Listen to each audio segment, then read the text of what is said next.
Eu estava refletindo, antes de vir aqui para compartilhar essas verdades tão solenes com vocês, e estava refletindo sobre o que tem acontecido em nosso mundo no último ano. A nossa vida mudou assim.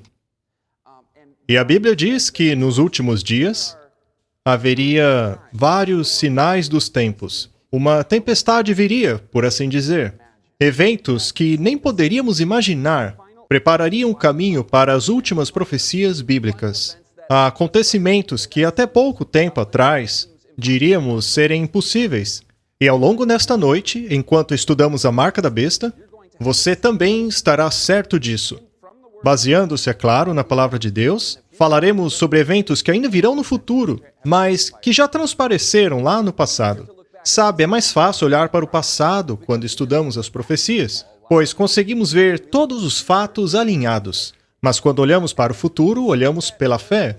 E ao vermos o cenário se formando para a última batalha entre Satanás e Jesus, o engano e a verdade, veremos que haverá apenas dois grupos no fim dos tempos. Aqueles que vão para o céu, os que construíram suas casas na rocha, e aqueles que construíram a sua casa na areia.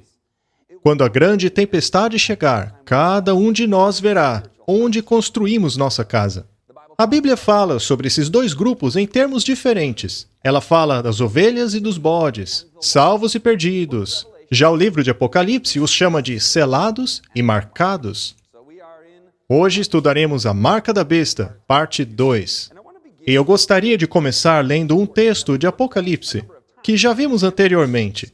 Nós já vimos essa frase, mas ela é muito importante, então precisamos nos aprofundar nela. É importante lê-la antes de estudarmos a marca da besta. Temei a Deus e dá-lhe glória, pois a hora de seu juízo chegou. Você notou isso na primeira vez que lermos o verso? O texto diz para adorarmos a Deus, que fez o céu, a terra, o mar e a fonte das águas. O conflito dos últimos dias é sobre a adoração. E esse texto faz uma referência clara ao quarto mandamento. Ele diz que a hora do juízo chegou. Já veio. E isto é citado antes da segunda vinda de Cristo em Apocalipse 14. Então, se a hora do juízo já chegou antes da hora de sua vinda, certamente é um assunto importante. E também lógico, porque Apocalipse 22 diz que quando Jesus voltar, ele já trará a sua recompensa consigo. Portanto, o julgamento já terá acontecido quando Jesus voltar para a terra. O julgamento é um tema popular em nossa cultura hoje. Sabe, a sociedade não gosta quando dizemos que há uma moralidade absoluta, que Deus possui uma norma, mas é verdade. A palavra de Deus diz assim: todos nós devemos comparecer diante do tribunal de Cristo, para que cada um receba de acordo com as obras praticadas em seu corpo, quer sejam boas, quer sejam más. E Eclesiastes 11:9 diz: alegra-te, jovem, na tua mocidade. Seja feliz o teu coração nos dias da tua juventude. Siga por onde teu coração mandar, onde a tua vista alcançar. Mas saiba que por tudo isso, Deus trará o juízo. Agora que já se ouviu tudo, esta é a conclusão. Tema Deus e obedeça aos seus mandamentos, pois este é o dever de todo homem. Deus levará a juízo tudo o que já foi feito, inclusive aquilo que está escondido, quer seja bom ou mal. Não podemos escapar da presença de Deus. E graças a Deus por isso. Deus está presente em nosso estudo, trabalho, nossa vida, em cada momento de nossa existência. Isso é maravilhoso. Ele não é um Deus condenador. Ainda assim, ele tem uma lei, que é a norma do julgamento. E como acabamos de ler, cada um receberá a punição ou a recompensa pelo que fez. Mas você não tem que ter medo disso. Você deve se alegrar, pois Jesus é o seu Salvador. Ele perdoa os meus pecados, me limpa de toda injustiça. Ele é o Cordeiro de Deus que carregou todos os meus pecados. O castigo para a minha paz estava sobre ele. Pelas suas feridas nós fomos o quê? Sarados. Você sabia que a palavra grega para curar é a mesma de salvar? Ou seja, ser salvo quer dizer ser curado. Jesus nos curou de nossa condição pecaminosa. Pelos seus ferimentos somos curados. Isso é algo maravilhoso. E 1 João, capítulo 1, verso 9 diz: se confessarmos nossos pecados, ele nos perdoará e, o que diz depois? Nos purificará de toda injustiça. Ele nos dará um novo coração, um espírito reto. trocará o nosso coração de pedra pela sua mente. Não será mais eu que vivo, mas Cristo vive em mim. As coisas antigas ficam para trás, tudo é renovado. Vocês percebem o poder do Evangelho ao ouvir esses textos? A justiça de Cristo, que Ele quer nos dar, irá literalmente nos transformar pela renovação de nossa mente. Isso não é só uma teoria, podemos viver uma vida abundante em Cristo, uma vida de vitória, de acordo com a medida e estatura de Cristo. Mas talvez você diga, não, isso é impossível, não podemos obedecer a Deus. Veja, é verdade que todos pecamos. A Bíblia diz que o homem justo pode cair 7 vezes, mas em todas elas, ele se levanta. Provérbios 24:16. E será que a Bíblia diz que Jesus nos salva em nossos pecados? Será que é isso que ela diz? Não, ela nos diz que Ele salva de nossos pecados. Paulo disse, vocês não sabem que os injustos não herdarão o reino de Deus? Não se engane. Nem fornicadores, idólatras, adúlteros, homossexuais, sodomitas, ladrões, cobiçadores, bêbados, caluniadores, nenhum desses herdará o reino de Deus. Alguns de vocês eram assim, mas foram lavados, santificados, justificados no nome do Senhor Jesus e pelo Espírito de nosso Deus. E será que Jesus pode nos impedir de cair? Veja Judas 24, aquele que é poderoso para impedi-los de cair. Você acha que Deus quer nos impedir de cair? Ora, é claro que sim. Ele não somente quer, mas Ele pode. Ele pode nos impedir de cair. Não deveríamos julgar os outros, mas examinar a nós mesmos, para ver se estamos na fé. É o que diz em 1 Coríntios. Estou eu crescendo em graça, estou obtendo vitórias, e sabe, quando a culpa chegar, não permita que o acusador retire a sua coragem. Não se sinta derrotado. Não, dê graças a Deus que nos dá a vitória por meio de Jesus Cristo. Nos primeiros 3 capítulos do livro de Apocalipse, vemos a frase para aquele que vencer. Essa frase é repetida 7 vezes. Vamos mostrar direto na tela, não há tempo para folhearmos. Aquele que vencer, e mais uma vez, aquele que vencer, aquele que vencer, aquele que vencer, aquele que vencer, aquele que vencer, aquele que vencer. O número 7 na Bíblia é muito importante.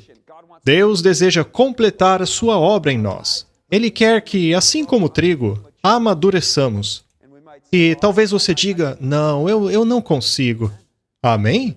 Esse é um ótimo começo. Não é a Bíblia que diz que podemos fazer tudo naquele que nos fortalece? Até mesmo Jesus disse que tudo o que fazia era pelo poder de seu Pai. E nós temos o mesmo poder de Deus em nossas vidas. A minha oração é que estes estudos não sejam apenas informação para você, mas transformação. Quero levá-los à decisão, e essa é uma grande noite para isso, pois veremos o que está para vir nos últimos dias. Estudaremos o conflito entre a marca da besta e o selo de Deus. Bem, na última noite vimos que o mito número 5 é: não é possível saber quem é o anticristo ou o que é a sua marca. Ele pode ser um governante que virá no futuro para implantar o microchip na mão das pessoas. Muitos acreditam nisso. Acontece que nós vimos claramente quem é o poder do anticristo. Vimos que ele governou exatamente por 1260 anos. Não é incrível? Jesus veio na hora exata. Estudamos todas essas profecias. A profecia é algo tão preciso que não é necessário vaguearmos ou termos dúvidas a respeito delas. Ah, isso é a interpretação dele, a opinião dele. Não. O que importa é o que este livro diz. Muito bem, então vamos lê-lo juntos. Abra lá em Apocalipse, capítulo 14. Vejamos o aviso mais solene já dado aos homens. É uma mensagem bastante pesada. Uma mensagem a respeito daqueles que não seguem Jesus nos últimos dias. Entendam, é uma questão de salvação. Permanecermos firmes com o Salvador nos últimos momentos dessa terra. Esta é a terceira mensagem angélica. Ela precede imediatamente a segunda vinda de Cristo. Está em Apocalipse 14, versos 9 e 10. E seguiu o terceiro anjo, dizendo com grande voz: se alguém adorar a besta e a sua imagem, e receber o seu sinal na testa ou na mão, também este beberá do vinho da ira de Deus, que se deitou sem mistura no cálice de sua ira, e será atormentado com fogo e enxofre diante de santos anjos e do Cordeiro. Lembre-se, nosso Deus é um fogo consumidor. No futuro haverá aquele evento do lago de fogo. Por isso é importante entendermos os eventos dos últimos dias. É uma advertência pesada, não é? Apocalipse 14, 9 e 10 não é brincadeira. É o texto que revela qual será o ponto crucial das coisas. E isso acontecerá àqueles que aceitarem adorarem a besta, que tomaram sobre si a marca da besta. Após isso, não poderão mais mudar de escolha. Esse grupo construiu sua fundação espiritual na areia. A crise entre a marca da besta e o selo de Deus durará pouco. Vamos estudar isso agora. Mas afinal, quem é a besta? Nós aprendemos no último estudo. A besta é o papado romano. Esse é o poder que se encaixa nas características do chifre pequeno. Vimos que ele governou durante 1260 anos, de 538 d.C. até 1798. Não há tempo para repetirmos todas as características hoje, mas eu quero que vejam por que o chamam de besta. Ele também é chamado de o anticristo, que significa no lugar de Cristo ou contra Cristo, que também é conhecido como homem sem lei. E aqui ele é chamado de besta. E João diz, e me pus sobre a areia do mar, e do mar surgiu uma besta, que tinha 7 cabeças e 10 chifres. Sobre os seus 10 chifres, 10 diademas. Sobre as suas cabeças, nomes de blasfêmia. Vocês lembram que ontem estudamos o que é blasfêmia? Vimos como essa besta fala palavras orgulhosas contra Deus. Agora, versos 5 a 7. E foi-lhe dado uma boca para proferir grandes coisas e blasfêmias. Tudo aquilo que vimos ontem, lembra? E lhe foi dado poder para agir por 42 meses. 42 meses. Vimos ontem que isso equivale a 1260 dias, que na verdade são anos. E ele abriu a sua boca em blasfêmias contra Deus. Você vê quantas vezes isso é repetido? Abriu a boca para blasfemar do seu nome e do seu tabernáculo. E também foi-lhe permitido fazer guerra aos santos. Você se lembra? Esse é mais um identificador que nos leva ao poder do papado romano. E lhe foi dado poder sobre toda tribo, língua e nação. Em nossos estudos anteriores, vimos como Satanás quer usurpar o trono de Deus. Ele quer a autoridade suprema, obediência e adoração a ele. E para conseguir isso, ele usa esse homem, o anticristo, dentro da igreja de Deus, o filho da perdição, para sabotar a lei de Deus e estabelecer a contrafação de Satanás. O diabo se mascara até mesmo como um anjo de luz. Portanto, este engano se disfarça de cristão, de igreja de Deus. Não esqueça isso. É um engano que se parece cristão. E faz que a todos, pequenos e grandes, ricos e pobres, livres e servos, lhe sejam posto uma marca. Aí está ela, a marca, em sua mão direita ou em suas testas. A palavra aqui é faz. Como Satanás faz as coisas? Será que ele te convida para dialogar? Será que ele procura convencer a sua consciência pacificamente? Vamos apresentar as evidências e deixar que todos escolham. Claro que não. Deus age assim. Satanás, pelo contrário, usa a coerção, a força, o engano. Não é à toa que ele é o pai da mentira. Lembra que Herodes disse aos magos? Por favor, me diga onde está o Messias para que eu possa adorá-lo. Eu também quero adorá-lo. Você percebeu que o agente de Satanás alegava adorar o Messias? Igualzinho o poder da besta. Mas quando Herodes percebeu que foi enganado, ele ficou furioso e usou a coerção. Começou com a mentira e depois a coerção. E então houve a famosa matança dos meninos em Belém. Foi uma coisa terrível. E o mesmo acontece aqui, só que por meio da marca da besta. E foi-lhe dado poder para dar fôlego à imagem da primeira besta, de modo que podia falar e fazer com que fossem mortos todos os que se recusassem a adorar a imagem. O que aconteceria a eles? Seriam mortos. Todos aqueles que não adorarem a besta serão alvo de um decreto de morte. Isso é pura coerção. É o conflito final. E isto ainda está no futuro. E o verso 17 fala sobre um outro método de coerção, também utilizado por Satanás para forçar as pessoas a adorarem a besta. para que nenhum homem pudesse comprar ou vender, a não ser que tivesse a marca. Agora, além do fato de esse sistema de adoração ser falso e contrário à lei de Deus, o que mais é de errado com ele? Será que forçar a adoração, ainda que seja adoração verdadeira, é algo que agrada a Deus? Não, não é. O Deus do céu não compele a consciência. Deus não forçou nem mesmo Lúcifer a adorá-lo. Então, quanto mais nós deveríamos respeitar a liberdade de consciência dos outros.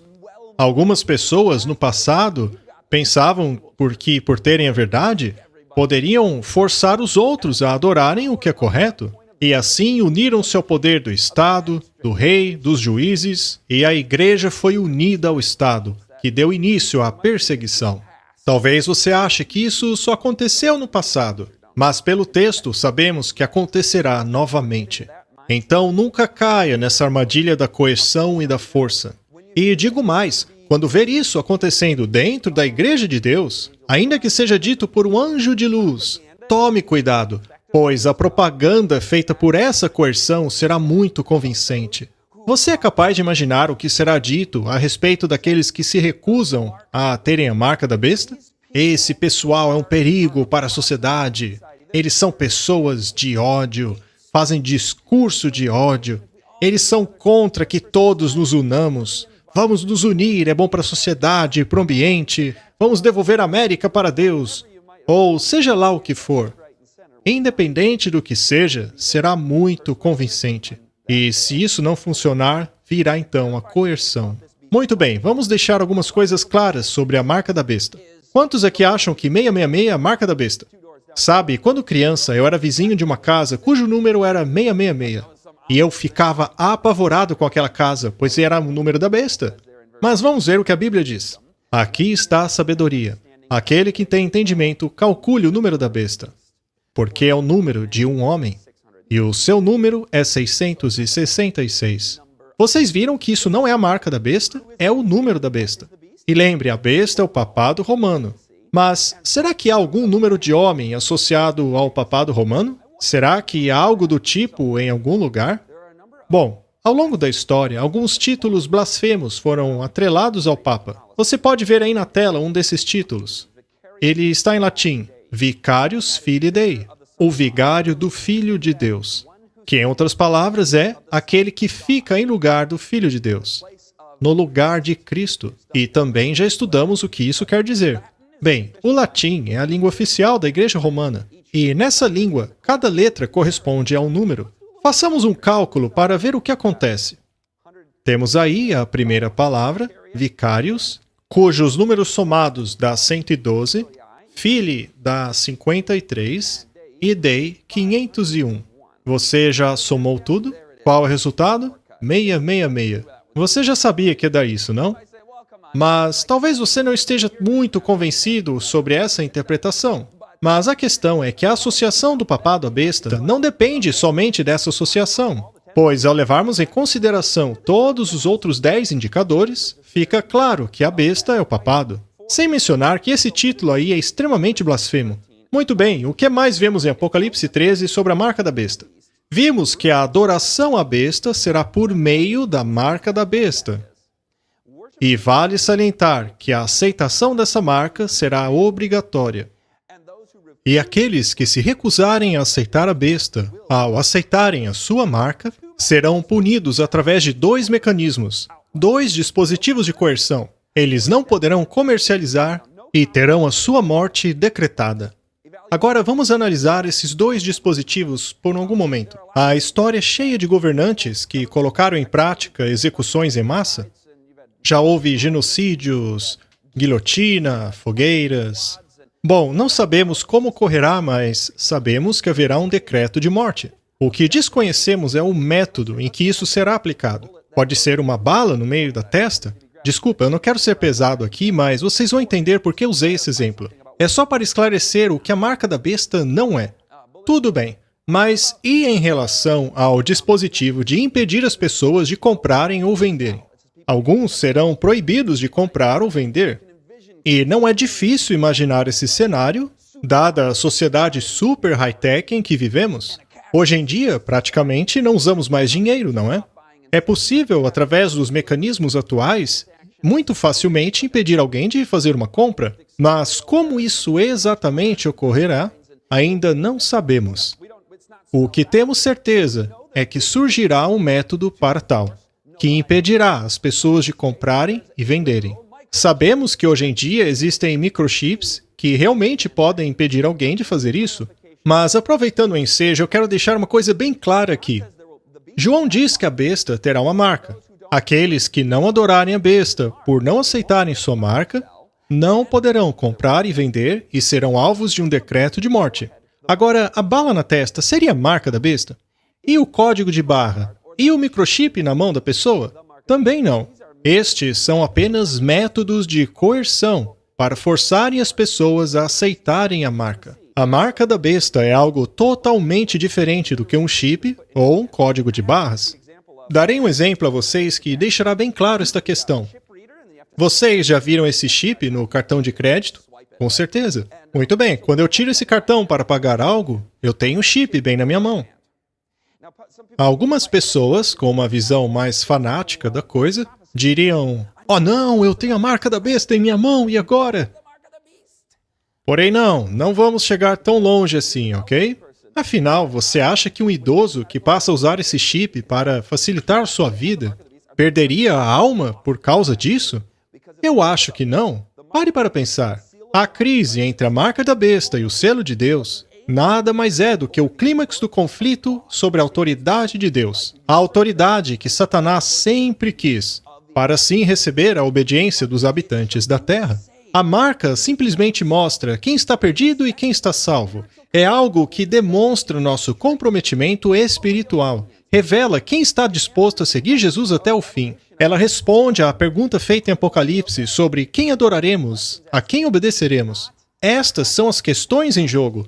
E não se eu aceitei ou não um microchip na mão, se pago com dinheiro ou com cartão. Agora, é claro que existem problemas envolvendo tecnologias invasivas. Por favor, não me entendam mal, eu gosto muito de falar sobre o desenrolar dos eventos proféticos, de discutir a respeito de tratamentos médicos obrigatórios, invasão de privacidade digital. Há muitas discussões ocorrendo no mundo hoje que são válidas. As pessoas têm razão de estarem preocupadas com sua privacidade. Tecnologia é uma coisa real, ela está aí, de fato, na nossa frente. Mas será que essas tecnologias são a marca da besta? A tecnocracia global não é tão ruim quanto você acha que é. Suas tecnologias, por mais controladoras e invasivas que sejam, não são em si a marca da besta. A questão gira em torno de algo muito mais importante do que microchips. A questão gira em torno do coração do ser humano. Tudo bem, já sabemos quem é a besta. Vimos que é o poder papal. Mas afinal, qual é a marca do papado? Qual é a marca da autoridade do Vaticano? Nós temos um panorama mais amplo sobre isso em Apocalipse 13. E viu uma de suas cabeças como ferida de morte, mas a chaga mortal foi curada. E isso acontece nos últimos dias, após 1929. Continuando. E toda a terra se maravilhou após a besta, e adoraram o dragão que deu à besta o seu poder. Adoraram a besta, dizendo: quem é semelhante à besta? Quem poderá batalhar contra ela? E adoraram-na todos os que habitam sobre a terra. Estes, cujos nomes não estão escritos no livro da vida do Cordeiro, morto desde a fundação do mundo. É isso que Satanás quer desde o começo. Ele quer a posição de Deus, ele quer ser adorado. Romanos 16 diz que somos servos daquele a quem servimos. E lembre-se, a palavra servir na Bíblia é sinônimo de adorar. Adore o Senhor Deus, o único a quem servireis. Vamos fugir do faraó para servirmos a Deus no deserto. Satanás quer que sirvamos a ele ao invés de Deus. Quer que o adoremos ao invés de Deus. Os mandamentos de Deus são exaltados em Apocalipse 11, verso 19. João se depara com aquela visão, cheia de luzes, e ele então vê a Arca da Aliança, ampliada, magnificada, nesta cena multissensorial. Foi aí que ele viu a Arca da Aliança. E o último verso do capítulo 11 tem seu clímax no capítulo 12, versos 13 e 14, que fala sobre todo esse conflito de adoração. Mas João viu a Arca da Aliança relacionada à crise final. E também vimos em Tessalonicenses que o anticristo é contra a lei de Deus. Ele é sem lei. Ele não obedece à lei de Deus. Na verdade, ele tentou alterá-la. E o livro de Apocalipse repete 3 vezes que o povo de Deus será aquele que guarda os mandamentos. Este é o panorama geral da crise final. E o que ele diz aqui em relação à crise da marca da besta? Em Apocalipse 14. Temei a Deus e dai-lhe glória. Adorai aquele que fez o céu, a terra, o mar e a fonte das águas. Perceba que a crise gira em torno da questão da adoração. Se alguém adorar a besta e sua imagem e receber a sua marca na testa ou mão, este também beberá do vinho da ira de Deus. Aqui está a paciência dos santos, os que guardam os mandamentos de Deus e têm a fé de Jesus. Percebeu como há uma tripla repetição aqui? Dai glória a Deus, não receba a marca, e guardai os mandamentos. Vocês percebem o real conflito? Adore a besta, adore a besta, adore a besta. E então ela impõe a sua marca na tentativa de forçar as pessoas a adorá-la. Mas ao invés de adorarmos a besta, Deus diz, adore a Deus. Ele diz, não receba a marca da besta. Pelo contrário, guarde os mandamentos de Deus. Você já entendeu onde estamos indo, não? Vejamos tudo com calma.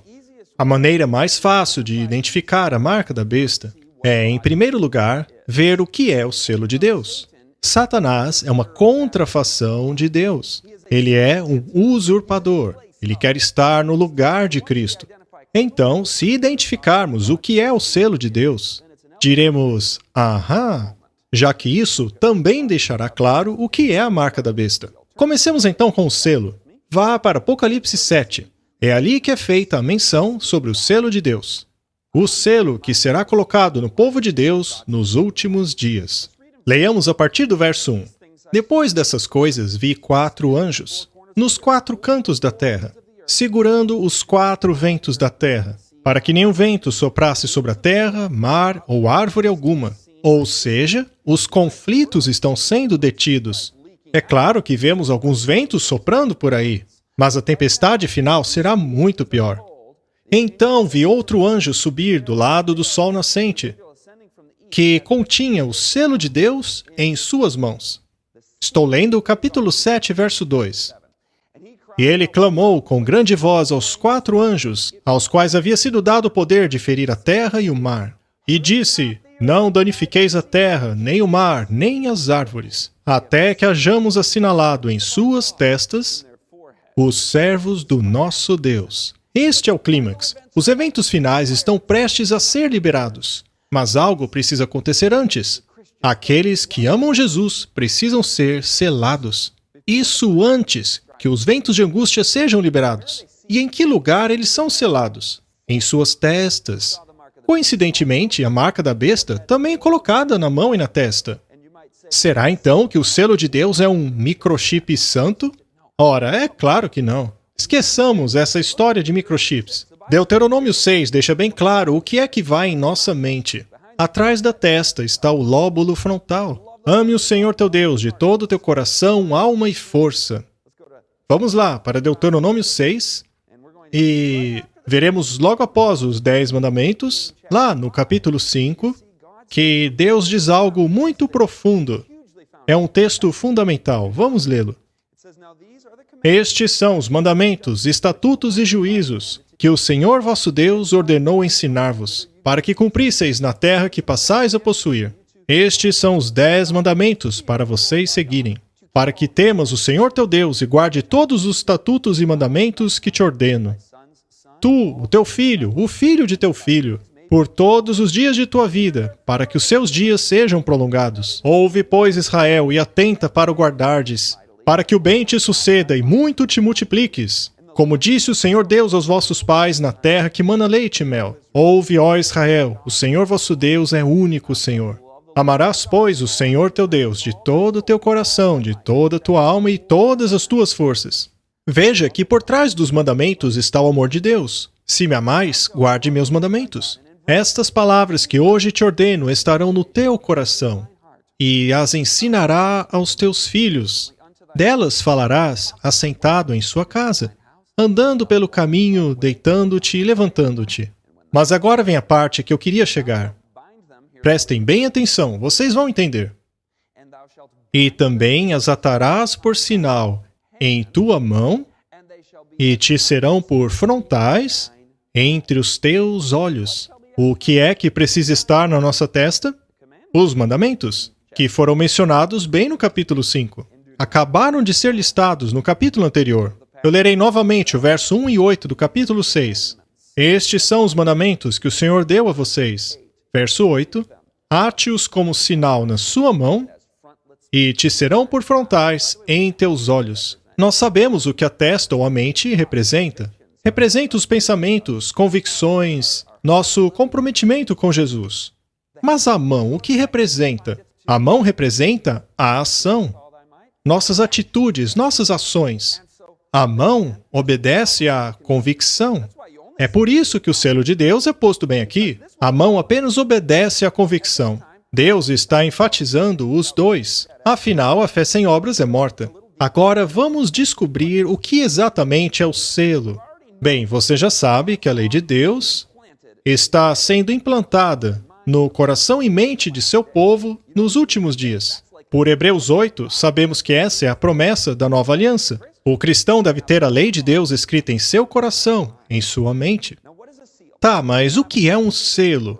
Nos tempos bíblicos, no mundo antigo, o selo era utilizado para selar a lei de um rei, a fim de dá-la autenticidade. Quando uma lei era emitida, o rei colocava o seu selo sobre ela, para que aquele documento tivesse a sua autoridade. O rei mandou, então todos devem obedecer. Era a lei vigente.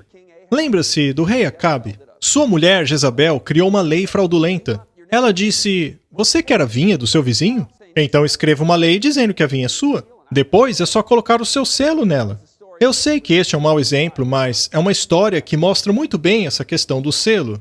Ainda que, de novo, neste exemplo, Jezabel estava sendo desonesta. Agora, é muito importante saber quais as informações contidas nestes selos. Para validar um documento ou uma lei, o selo precisava conter 3 coisas. Mas antes de saber o que elas são, você já parou para pensar por que a lei de Deus tem autoridade? Ora, porque Ele é Deus, não é? Mas o que isso de fato significa? Leiamos em Apocalipse 4, verso 11. Tu, Senhor, é Deus nosso. És digno de receber glória, honra e poder, porque criaste todas as coisas. Você entendeu? Pegou? Por que é que Deus recebe glória e honra? Por que Ele tem direito à nossa obediência? Porque Ele criou tudo. Tudo existe pela vontade dEle. Nós mesmos existimos porque Ele nos criou.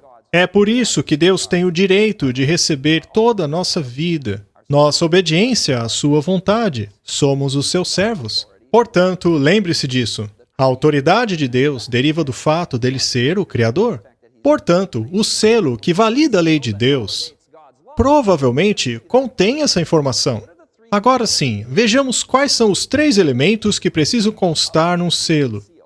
Nós também temos selos hoje. Temos o selo presidencial. Este selo, porém, possui apenas 2 elementos, porque hoje somos democracia e não mais monarquia. Ele leva o título do presidente e o território sobre o qual ele governa, os Estados Unidos da América. Neste selo não é citado o nome do presidente, apenas a posição que essa autoridade ocupa. Este selo aí possui 2 elementos apenas, o título, presidente, e o território, Estados Unidos da América. Mas em uma monarquia haveria um 3º elemento, é o nome do monarca. Por exemplo, o selo do rei Acabe. Nele deveria constar Acabe, rei, de quê? Israel. Acabe é o seu nome, rei é a sua posição, e Israel é o seu domínio. Estas são as 3 coisas que os selos continham. E a lei do rei sempre levava o seu selo. Para que ela tivesse autoridade, tinha que conter seu nome, título e território. Agora, nós sabemos que os 10 mandamentos são a lei de Deus. Sabemos que ela tem autoridade porque Deus é o Criador. E será que existe nos 10 mandamentos algo que identifique Deus como Criador? Algo que deixe bem claro a autoridade divina? Será que podemos encontrar o selo de Deus dentro dos 10 mandamentos? Existe algum mandamento que contenha o seu nome, sua posição e seu território? Você está tentando lembrar, não? Quais dos mandamentos contém esses 3 elementos? Sim, é este mesmo. Lembra-te do dia de sábado para o santificar. 6 dias fará toda a tua obra. Mas o 7º dia é sábado de quem? Do Senhor, teu Deus. O Senhor, Yahvé, Elohim. Mas o mandamento continua. Pois em 6 dias o Senhor fez. Fez o quê? O céu, a terra e o mar.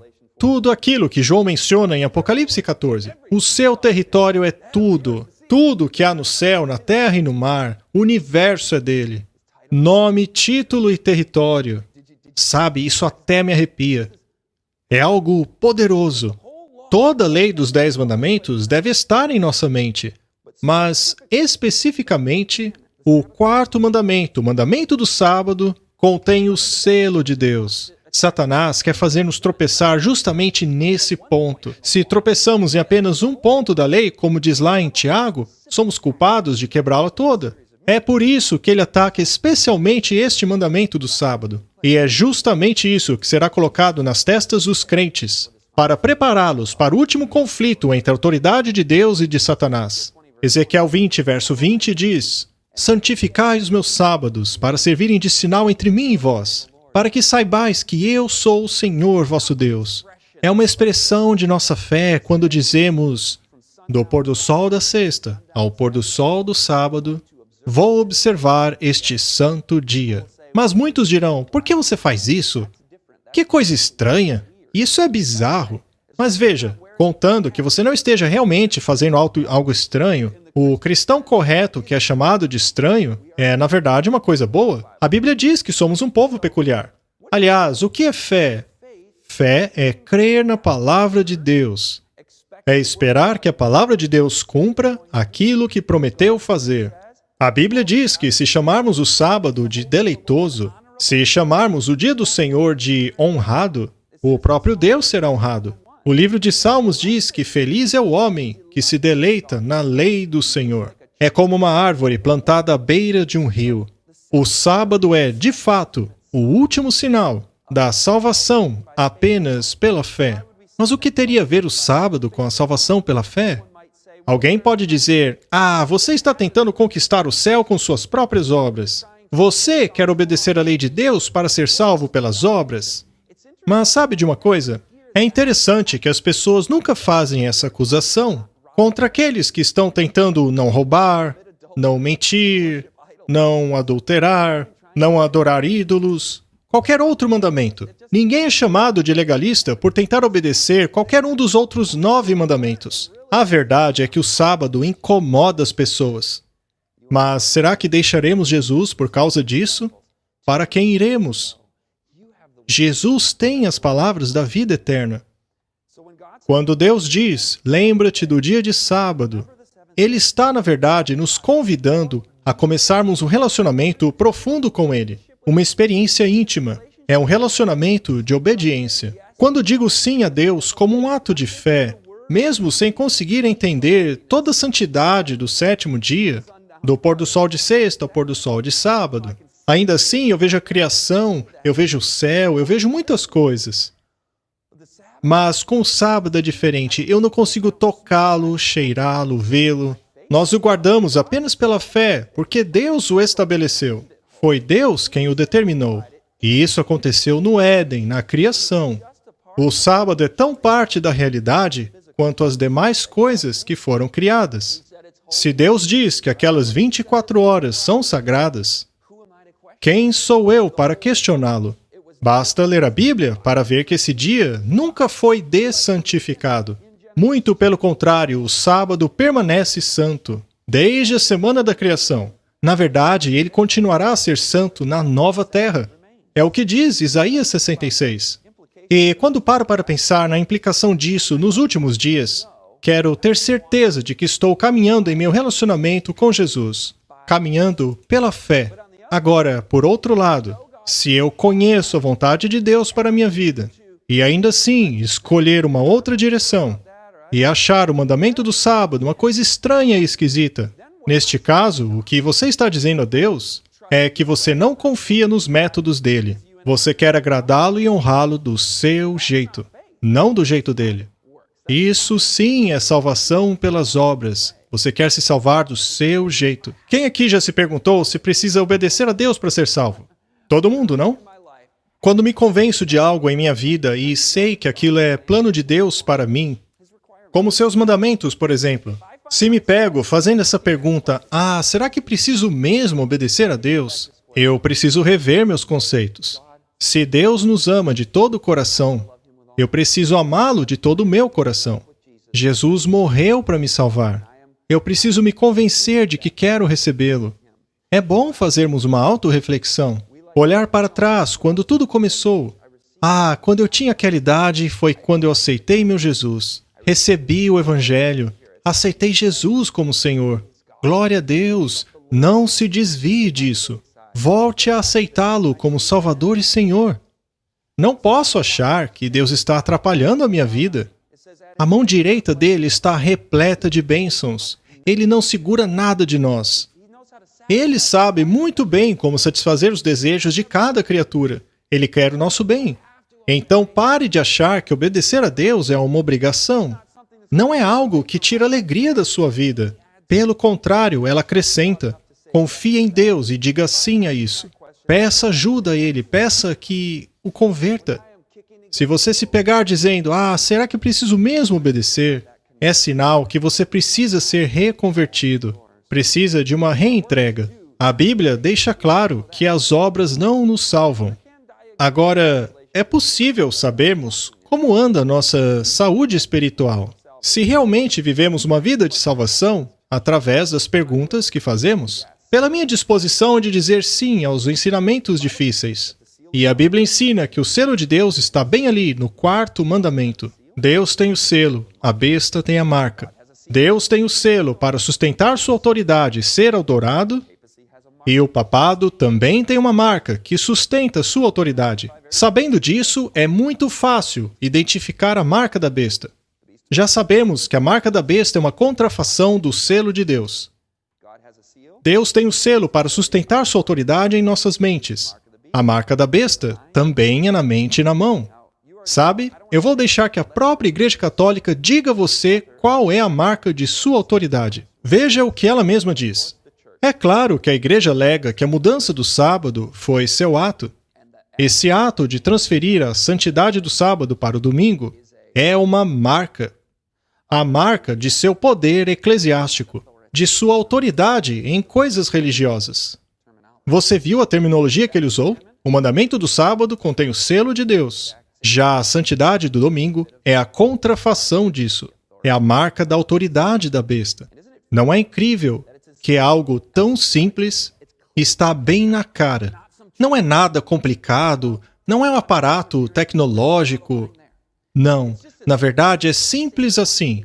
Satanás quer que o obedeçamos e Deus também quer. E a linha divisória entre os dois é a alteração feita pelo papado. Veja mais uma declaração feita por uma publicação católica. Talvez o ato mais revolucionário e ousado da Igreja ocorreu no 1º século. Bom, a gente sabe que foi depois disso, mas tudo bem. O dia santo foi transferido do sábado para o domingo. Não por causa de alguma autorização das Escrituras, mas pelo próprio senso de poder da Igreja. Aqueles que acham que as Escrituras são a única fonte de autoridade deveriam se tornar adventistas do 7º dia. É como aquilo que lemos ontem. Ou você tem o protestantismo, que observa o sábado baseado na Bíblia, ou o catolicismo. No catolicismo, a autoridade da Igreja está acima da Bíblia. É o sábado ou o domingo. De acordo com a própria Igreja Católica, se você quer obedecer à Bíblia, deve então guardar o 7º dia. Do contrário, você é apenas uma criança rebelde que fugiu de casa levando uma foto de sua mãe no bolso. Da Igreja Mãe, nesse caso. Em vão eles me adoram. Ensinam doutrinas e mandamentos de homens. Alguns dizem, como a maioria pode estar errada? Ora, mas não é incomum que a maioria esteja errada. Este não é um bom parâmetro. A Bíblia diz que há caminhos que parecem bons para o homem, mas que ao fim levam para a morte. Provérbios 14. Devo confiar menos em mim mesmo, nas tradições humanas e culturas de homens. A Bíblia diz claramente que, no final, o conflito seria sobre adoração. E este não é um conflito antigo. Veja lá, Gênesis 4, Caim e Abel. Deus queria um sacrifício de cordeiro, mas Caim disse, não, eu vou trazer frutas. Vou fazer do meu próprio jeito. Isso acabou resultando na morte de Abel. O resultado do falso sistema de adoração foi a morte. E, curiosamente, Caim recebeu uma marca. Logo após ele ter sido banido por Deus e se tornado um andarilho sobre a terra. Assim, a Bíblia começa e termina com a mesma questão. Então, vamos direto ao ponto, vamos ser claros. O que é a marca da besta? Não é um chip, não é um código de barras. É algo na nossa mente, nas nossas convicções, que leva as nossas ações. É algo que fazemos.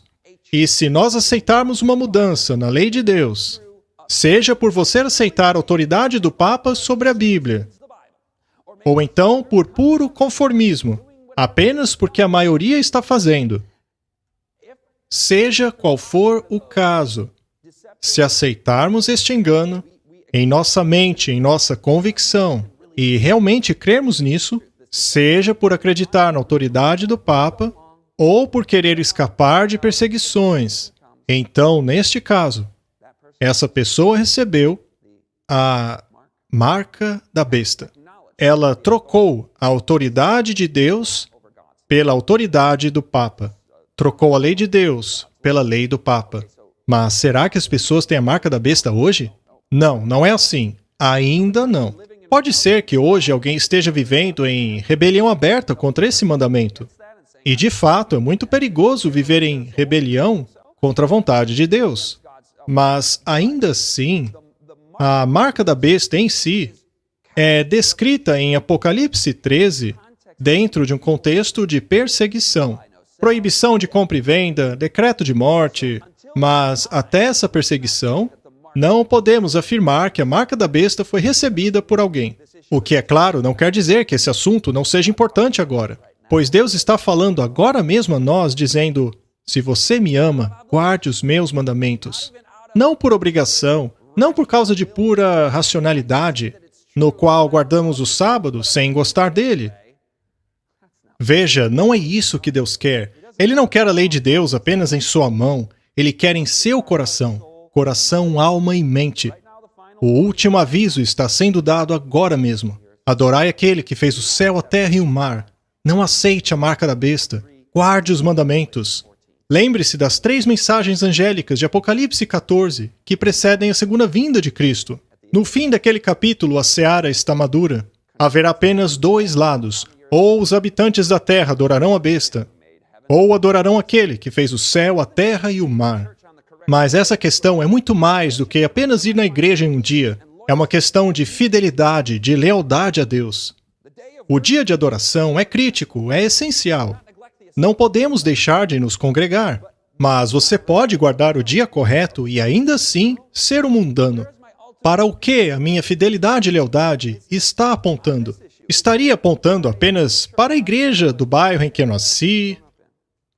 Talvez minha fidelidade aponte para minha tradição, minha cultura, para a autoridade dos homens. Mas ela deve apontar para Jesus Cristo. A linha divisória está traçada. Quem adora a Deus deve adorá-lo em espírito e em verdade. Não posso insistir em adorar a Deus do meu modo. Devo adorá-lo do jeito que Ele quer. Obedecer à sua vontade. Talvez você ainda ache que é só um dia sem importância, mas para Deus é importante. Simples assim. Imagine um homem de pé numa esquina. Ele então abre a mochila e retira lá de dentro 3 panos coloridos. Ele os joga no chão e começa a pisoteá-los. As pessoas até acham aquilo estranho, mas não ofende ninguém. Afinal, são apenas 3 panos. Mas ele então pega esses 3 panos, costura um no outro, e transforma aqueles 3 panos coloridos em apenas um. Esse pano agora é azul, branco e vermelho. O pano agora é uma bandeira. E agora pega esse pano e o joga no chão novamente, e passa a pisoteá-lo e a cuspir nele. Agora sim as pessoas ficariam ofendidas. Mas por quê? Não era o mesmo pano? Não, não é mais. Agora é um pano que simboliza algo. E o sábado simboliza algo muito mais importante. Simboliza o poder criador e redentor de nosso Deus. Jesus disse, se você me ama, guarde os meus mandamentos. Em Isaías 58, Deus diz: parem de pisar meu sábado. Temos a oportunidade de dizer sim a isso. Agora cantaremos um hino. Tudo entregarei. Entregarei os meus preconceitos, preferências, tradições, hábitos e costumes para fazer a vontade de Deus. Ao cantarmos o hino, faça dele uma oração de comprometimento a Jesus. Eu sou todo seu. Eu guardarei o teu santo sábado.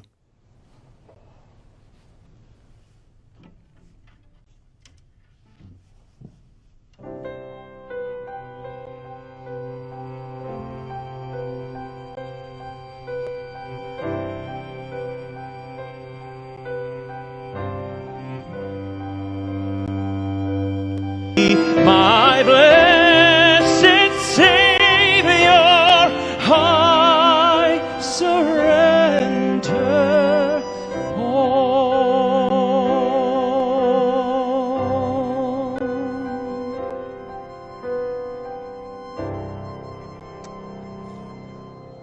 Amen.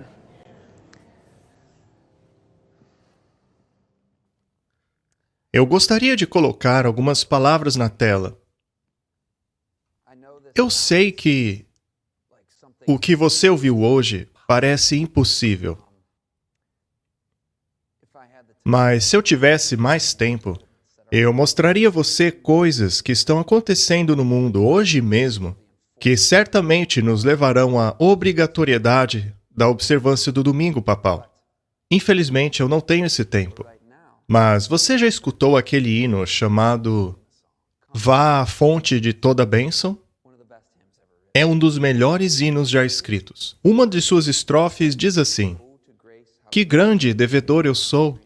Sou constrangido diariamente a buscar a tua graça. Que a tua bondade, como um laço, possa me atar bem próximo a ti. Por que você não faz dessas palavras o seu compromisso essa noite? O hino continua: me sinto inclinado a vaguear, a me afastar do Deus a quem amo. E agora vem o principal. Senhor, aqui está o meu coração. Toma-o e sela-o. Sela-o para as cortes celestiais. Que esta seja a tua oração hoje. Quero ser selado para as cortes celestiais. Você pode dizer que é difícil, que há muitos obstáculos. O seu emprego, a sua família. Meu amigo, é verdade. Eu sei de tudo isso. Mas será que Deus não vai te ajudar com isso? Deus fala e mundos inteiros aparecem. Você deve mesmo ter medo? Não. Você não tem que resolver todos os desafios agora. Apenas se comprometa com Deus e diga que quer ser selado, antes que seja tarde demais. Diga que deseja levar essa verdade a outros, para que elas também estejam prontas para a segunda vinda de Cristo. Ele quer que você vença. Vença pelo sangue do Cordeiro e pelo seu testemunho. Vencedores, vencedores, vencedores. Somente pelo sangue de Jesus. A mensagem do Evangelho é esta: Ele perdoa os nossos pecados. É a mensagem do Evangelho que nos purifica de toda injustiça. É a mensagem do Evangelho que nos dá poder para dizer: glória a Deus, que nos dá vitória por meio de nosso Senhor Jesus Cristo. Meu amigo, você precisa tomar uma decisão. Esse estudo não é meramente informativo sobre coisas irrelevantes. Não, Deus quer ir fundo no seu coração. Diga: Senhor Jesus, eu te amo. Eu quero entregar tudo em minha vida ao Senhor, inclusive a questão do sábado, pois ela será crucial no futuro. Não quero negar nada ao Senhor. Não quero tentar me salvar por minhas próprias obras, não do meu jeito, mas do Senhor. Decida enquanto oramos agora. Repita comigo. Diga a Jesus: Senhor, aqui está o meu coração, sela-o. Querido Deus, o nosso compromisso, o meu compromisso, e o compromisso daqueles que nos assistem, que ouviram dos eventos extraordinários dos últimos dias, mas que também ouviram do amor de Jesus e da certeza da Tua Palavra, que podemos dar um passo à frente dizendo sim. Sim para a Tua vontade, que deseja que celebremos o bom e santo dia do sábado. Quão prazeroso ele é, dizemos sim. Também queremos levar essa verdade a outros, Senhor. Queremos levar as 3 mensagens angélicas adiante. Estes são tempos perigosos. Faça-nos suas testemunhas nele. Aqui está o nosso coração. Toma-o e sela-o. Sela-o para o reino do céu. Em nome de Jesus, amém.